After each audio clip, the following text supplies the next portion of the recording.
Off the back of the ever-increasing power surge claims and ongoing load sheddings, have insurers been forced to consider the what if we experience a total grid failure?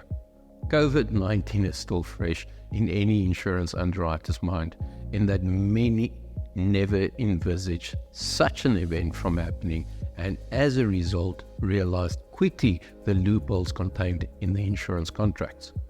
This caused for them to pay claims the contract was never intended for, and although this was argued in courts, was the industry found wanting and had to fork out substantial losses they never envisaged or anticipated. Reinsurers, which is basically an insurance company's insurer, have indicated they would not offer reinsurance cover in the event of a grid failure. Although government has assured the general public that grid failure is unlikely, is the insurance industry proactively acting as to ensure their clients clearly understand what is and what is not covered in the case of a total grid failure? We read numerous articles to fully comprehend the difference between power surge and grid failure. Mr. Rudolf Britz, head actuary of Momentum Insurers, articulation published by Biz News on 8 February 2023 was most insightful. The entire article is worth a read and can be found at the link we will share at the end of this video. To ensure we do not misinterpret what was said, we quote verbatim.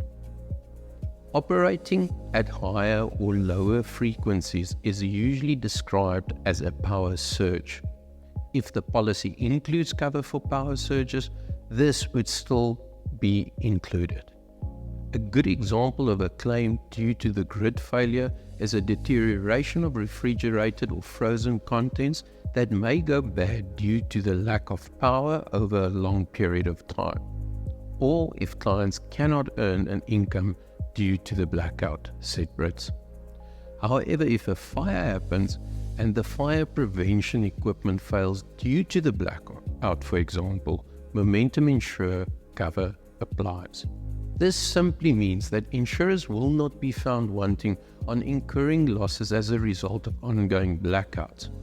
In principle, this exclusion suggests that any loss that can be linked to the grid failure is viewed as an uninsurable event.